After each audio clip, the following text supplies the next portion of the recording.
நண்பர்கள் அனைவருக்கும் காலை மாலை மதிய வணக்கங்களை தெரிவித்துக் கொள்வது உங்கள் நண்பன் அருண். இன்னும் வீடியோவில் நம்ம எதை பற்றி பார்க்க போகிறோம் அப்படின்னு பார்த்தீங்கன்னா, தயவு செய்து நீங்கள் வெளிநாடு போகிற மாதிரி இருந்துச்சுன்னா இந்த மாதிரி மட்டும் போயிடாதீங்க. இப்போ ரீசெண்டாக ஒரு சம்பவம் நடந்துச்சு, அதையும் சொல்லி எதனால் அப்படி போகக்கூடாது அப்படிங்கிறதையும் டீட்டெயிலாக சொல்கிறேன். உங்களுக்கு எவ்வளவு, அதாவது 1 கோடி ரூபாய் சம்பளம் கொடுத்தா கூட நீங்கள் இந்த மாதிரி வேலைக்கு போயிடாதீங்க. போனீங்க அப்படின்னா நீங்கள் மிகப்பெரிய பிரச்சனையில் மாட்டிக்கிறதுக்கான வாய்ப்புகள் ரொம்ப அதிகமாக இருக்குது. ஸோ தயவுசெய்து வெளிநாட்டுக்கு இந்த மாதிரி மட்டும் போயிடாதீங்க. எவ்வளோ சம்பளமாக இருந்தாலும், எவ்வளோ நம்பிக்கையான ஏஜெண்டாக இருந்தாலும், எவ்வளோ நம்பிக்கையானவங்களாக இருந்தாலும் இந்த மாதிரி மட்டும் போயிடாதீங்க. ஓகேங்களா? ஸோ இந்த மாதிரி நீங்கள் வெளிநாட்டுக்கு எப்படி போகணும், எப்படி போகக்கூடாது, எப்படி போகிறது பெஸ்ட்டு அப்படிங்கிற மாதிரி எல்லா டீட்டெயிலும் தெளிவாக நீங்கள் தெரிஞ்சுக்கணும்னா மறக்காம நம்ம சேனலை சப்ஸ்கிரைப் பண்ணி வச்சுக்கோங்க. ஸோ நீங்கள் வெளிநாடு போகணும்னு முடிவு பண்ணிட்டீங்க அப்படின்னா ஏஜென்ட் இல்லாமல் போகிறதுக்கு வாய்ப்புகள் ரொம்ப ரொம்ப கம்மி. அப்படி இருக்கிறப்ப நீங்கள் எப்படி போகலாம் அப்படின்னு கேட்டிங்கன்னா ஏஜென்ட் மூலமாக தான் போய் ஆகணும். ஆனால் வெளிநாடை பற்றி எந்த நாலேஜுமே இல்லாமல் நிறையா பேர் வெளிநாடு போகணும் அப்படிங்கிற மாதிரி நினைக்கிறாங்க. வெளிநாடு போகிறதுக்கு என்ன நாலேஜ் வேணும்னு கேட்டிங்கன்னா, ஃபஸ்ட்டு வெளிநாட்டுக்கு எப்படி போகணும், யார் கரெக்டான ஏஜெண்ட்டு, அரசாங்கம் வெளிநாட்டுக்கு போகிறதுக்கு என்னென்ன மாதிரியான ரூல்ஸ் வச்சுருக்காங்க அப்படிங்கிற எல்லாமே தெரிஞ்சிருக்கணும். ஓகேங்களா? இது எந்த நாலேஜுமே இல்லாமல் ஒருத்தவங்க இவர் நிறையா பேரை வெளிநாட்டுக்கு அனுப்பியிருக்காரு, அதனால் இவர் மூலமாக நான் போகிறேன் அப்படிங்கிற மாதிரி போகிறது, அந்த மாதிரிலாம் தயவுசெய்து எதுவுமே போகாதீங்க. ஏன்னு கேட்டிங்க அப்படின்னா நான் ஏன் அப்படிங்கிறத சொல்கிறேன். இப்போ ரீசெண்டாக ஒரு சம்பவம் நடந்துச்சு. என்ன அப்படின்னு கேட்டிங்கன்னா, இப்போ மலேசியாவில் ஒர்க்கிங் விசா ஸ்டாப் பண்ணி வச்சுருக்காங்க. ஓகேங்களா? மலேசியாவில் ஒர்க்கிங் விசாவில் உங்களால் இப்போ உள்ளே போகவே முடியாது. அப்போ மலேசியாவுக்குள்ளே எப்படி போகலாம் அப்படின்னு கேட்டிங்கன்னா, நிறைய பேர் எப்படி இப்போ மலேசியாவுக்குள்ளே இறக்குறாங்கன்னா, நீங்கள் டூரிஸ்ட் விசாவில் போய் அங்கே போயிட்டு நீங்கள் ஒர்க்காக மாற்றுற மாதிரி தான் இப்போ நிறையா பேருக்கு ரெடி பண்ணிக்கிட்டு இருக்காங்க. ஓகேங்களா? ஒரு விஷயம் நல்லா தெரிஞ்சுக்கோங்க. நீங்கள் இந்திய நாட்டு பிரஜை. ஓகேங்களா? நீங்கள் இந்தியாவோட சிட்டிசன். அப்படி இருக்கிறப்ப உங்களோட பாதுகாப்பு இந்தியா கையில் தான் இருக்குது. அப்படிங்கிறப்ப இந்த வெளிநாட்டு வேலைக்கு போகிறதுக்காக இந்திய அரசாங்கம் என்ன மாதிரியான சட்டங்கள்லாம் நிறைய நல்ல நல்ல திட்டங்கள் சட்டங்கள்லாம் வகுத்து வச்சுருக்காங்க. ஓகேங்களா? இப்போ ஒருத்தவங்க வெளிநாட்டுக்கு ஒருத்தங்களை அனுப்புகிறாங்க அப்படின்னா அதுக்கு RA லைசன்ஸ் அப்படிங்கிற மாதிரி ஒரு லைசன்ஸ் அவங்க கண்டிப்பாக வச்சுருக்கணும். அப்போ தான் லீகலாக அவங்க அவங்கள வெளிநாட்டுக்கு அனுப்ப முடியும். ஓகேங்களா?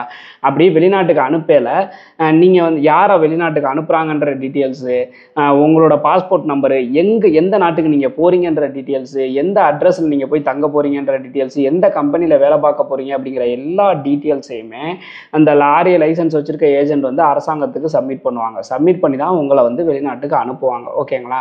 அப்படி சப்மிட் பண்ணி அனுப்பல அங்கே உங்களுக்கு ஏதாவது பிரச்சனை வருது அப்படிங்கிறப்ப நம்ம இந்திய தூதரகம் இந்தியா தலையிட்டு உங்களை நல்லபடியாக திருப்பி ரெக்கவர் பண்ணி எடுத்துருவாங்க. ஓகேங்களா? ஸோ இந்த லைசன்ஸ் ஏஜென்சி மூலமாக போகிறதுல இதுதான் மிகப்பெரிய ப்ளஸ்ஸே, மிகப்பெரிய பெனிஃபிட்டே. ஓகேங்களா? இல்லை நான் வேறு லைசன்ஸே இல்லாத ஏஜென்ட் மூலமாக தான் போகிறேன் அப்படின்னாலும் அவர் பார்த்தீங்க அப்படின்னா சப் ஏஜெண்டாக தான் இருப்பார். அதாவது ஒரு லைசன்ஸ்டு ஏஜென்சிக்கு சப் ஏஜெண்டாக தான் இருப்பார். அவர் மூலமாகவும் நீங்கள் போகலாம், எந்த பிரச்சனையும் கிடையாது.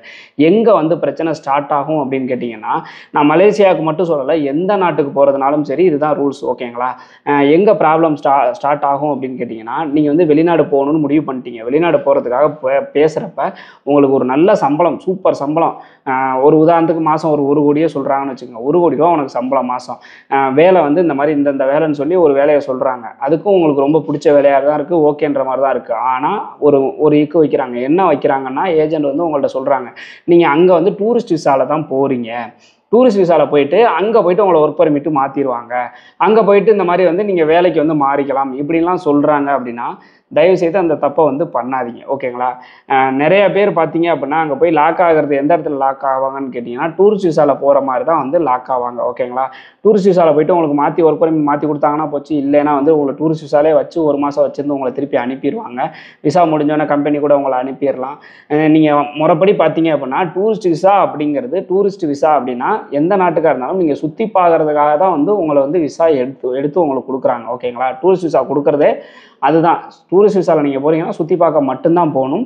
கண்டிப்பாக நீங்கள் ஒர்க் பண்ணுறதுக்கு அதுக்கெல்லாம் நீங்கள் போகவே கூடாது. ஓகேங்களா? அப்படி நீங்கள் ஒர்க் பண்ணுறதுக்காக நீங்கள் போகிறீங்க அப்படிங்கிற பட்சத்தில் கண்டிப்பாக அது சட்டப்படி குற்றம். 1. 2வது, நீங்கள் டூரிஸ்ட் விசாவில் போகிறதுனால நீங்கள் எங்கே போகிறீங்க, எந்த வேலைக்கு போகிறீங்க, எந்த கம்பெனியில் நீங்கள் ஒர்க் பண்ண போகிறீங்க, அங்கே எங்கே தங்க போகிறீங்கன்ற எந்த டீட்டெயில்ஸும் இந்திய அரசாங்கத்துக்கிட்டையும் இருக்காது. அப்படி இருக்கப்ப கொஞ்சம் யோசிச்சு பாருங்கள். ஒரு வெளிநாட்டில் நீங்கள் ஒரு காணாமல் போன மாதிரி தான் ஆகி போயிடும். வெளிநாட்டுக்கு நீங்கள் போயிருக்கீங்க, இந்திய அரசாங்கத்தை பொறுத்த வரைக்கும் என்ன ரெக்கார்டு இருக்குன்னா, இவர் டூரிஸ்ட் விசாவில் இந்த டேட்டில் இந்த இமிகிரேஷன் வழியாக வெளியே இருக்காரு. திருச்சியிலேருந்து போகிறீங்கன்னா திருச்சி, இல்லை சென்னையிலேருந்து போகிறீங்கன்னா சென்னையிலேருந்து வெளியாக இருக்காரு.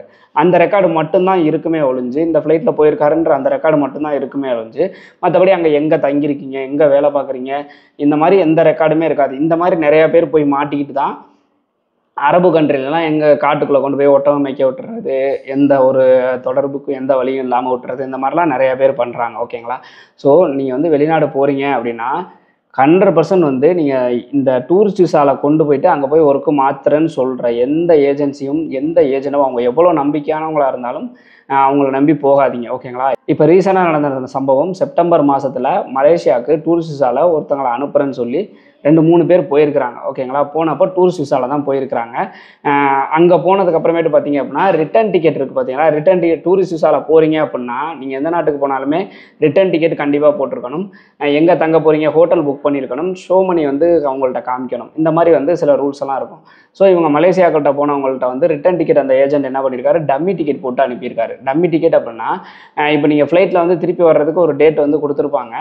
ஆனால் அந்த ஃப்ளைட் டிக்கெட் புக் பண்ணியிருக்க மாட்டாங்க. அது டம்மியான ஒரு டிக்கெட்டாக தான் இருக்கும். ஸோ அதை வந்து மலேசியாவில் கண்டுபிடிச்சிட்டாங்க. இப்போ அவங்கள டீபோர்ட் பண்ணுறாங்க, திருப்பி அனுப்புகிறாங்க. ஓகேங்களா? அதே மாதிரி பார்த்தீங்கன்னா இப்போ நீங்கள் சிங்கப்பூர்லாம் போகிறீங்கன்னு வச்சுங்களேன், நீங்கள் டூரிஸ்ட் விசாவில் போகிறீங்க, அங்கே போயிட்டு ஒர்க் பண்ணுற ஐடியாவில் தான் போகிறீங்க அப்படிங்கிற பட்சத்தில், வேலை தேடியோ இல்லை ஒர்க் பண்ணுற ஐடியாவில் தான் போகிறீங்க அப்படிங்கிற பட்சத்தில் ஈஸியாக அவங்கள கண்டுபிடிச்சிருவாங்க. கண்டுபிடிச்சாங்க அப்படின்னா அது சட்டப்படி குற்றம், உங்களை டீபோர்ட் பண்ணி விட்ருவாங்க. சிங்கப்பூரில் இருந்தாலும் அவங்களை திருப்பி அனுப்புகிறாங்க அப்படிங்கிற பட்சத்தில் திருப்பி நீங்கள் உள்ளே போகிறது அப்படிங்கிறது ரொம்ப ரொம்ப கஷ்டமான விஷயம். ஸோ திருப்பி சில பேரால் போக முடியாமல் கூட போயிடுது. ஓகேங்களா? அதனால இந்த சட்டத்துக்கு புறம்பான வேலையை செஞ்சு நீங்கள் வெளிநாடு போகணும்னு நினைக்காதீங்க. அதனால பிரச்சனை வேறு யாருக்கும் கிடையாது, உங்களுக்கு தான் பிரச்சனை வந்து சேரும். ஏன்னா பணத்தையும் நீங்கள் ஏஜென்ட்டை கட்டிடுவீங்க. இப்போ இந்த டூரிஸ்ட் விசா அங்கே போய் மலேசியாவில் வேலை வாங்கி சொல்கிறேன்னு சொல்லி டம்மி டிக்கெட் போட்டு அனுப்பின ஏஜென்ட் அவர்கிட்ட பணத்தை வந்து இவங்க எப்படி வாங்க போகிறாங்கன்னு தெரில. ஸோ இந்த மாதிரி பிரச்சனைலாம் நீங்கள் மாட்டிக்கக்கூடாது அப்படின்னு நினச்சிங்கன்னா ப்ராப்பரான விசாவோட கரெக்டாக அந்த விசா இருக்காங்கிறத ஒரிஜினலாக டூப்ளிகேட்டாங்கிறத செக் பண்ணிக்கிட்டு, அந்த விசாவில் எவ்வளோ சம்பளம் போட்டிருக்கு, எந்த கம்பெனியில் வேலை பார்க்க போகிறீங்க, என்ன வேலை அப்படிங்கிறதெல்லாம் செக் பண்ணிக்கிட்டு அதுக்கப்புறமேட்டு நீங்கள் வேலைக்கு போங்க. தயவு செய்து டூரிஸ்ட் விசால போய் இந்த மாதிரிலாம் மாட்டினீங்க அப்படின்னா உங்களை காப்பாற்ற யாராலையுமே முடியாது. அந்த தப்பை மட்டும் பண்ணிடாதீங்க. ஓகேங்களா? அதே மாதிரி சிங்கப்பூர்லாம் நீங்கள் போகிறீங்க அப்படிங்கிற பட்சத்தில் இன்னும் இந்த டூரிஸ்ட் விசா மட்டும் கிடையாது, இன்னும் ஒரு சில பாஸுகள்லாம் இருக்குது. இந்த ரிலீஸ் பாஸு அப்படிங்கிற மாதிரிலாம் ஒரு சில பாஸுகள்லாம் இருக்குது. அதுலலாம் வந்து நீங்கள் தயவு செய்து போகக்கூடாது. ஏன்னா சிங்கப்பூரில் நிறையா பாஸுகளில் போயிட்டு நீங்கள் வேலை பார்க்கக்கூடாது. டூரிஸ்ட் விசாவில் போய் வேலை பார்க்கக்கூடாது, இந்த ஸ்டூடெண்ட் பாஸில் போய் வேலை பார்க்கக்கூடாது. இந்த மாதிரி நிறையா வந்து சிங்கப்பூரில் நிறையா ரெஸ்ட்ரிக்ஷன் இருக்குது. ஸோ அந்த ரெஸ்ட்ரிக்ஷனை பற்றி நான் அடுத்த வீடியோவில் சொல்கிறேன். அடுத்த வீடியோ வேணுமா, அது உங்களுக்கு தேவையா அப்படிங்கிறத கமெண்ட் செக்ஷனில் சொல்லுங்கள். இந்த வீடியோ வந்து உங்களுக்கு பிடிச்சிருந்துச்சுன்னா ஒரு லைக்கை போட்டு நம்ம சேனலை சப்ஸ்கிரைப் பண்ணி வச்சுக்கோங்க. இது மாதிரி நம்ம வேறு எதை பற்றின வீடியோஸ் வந்து உங்களுக்கு தேவைப்படுது, வேறு எதை பற்றின வீடியோஸ் போடலாம் அப்படிங்கிறத நீங்கள் கமெண்ட்டில் சொல்லுங்கள். கண்டிப்பாக உங்களுக்காக நான் வீடியோ போடுறேன். ஓகேங்களா?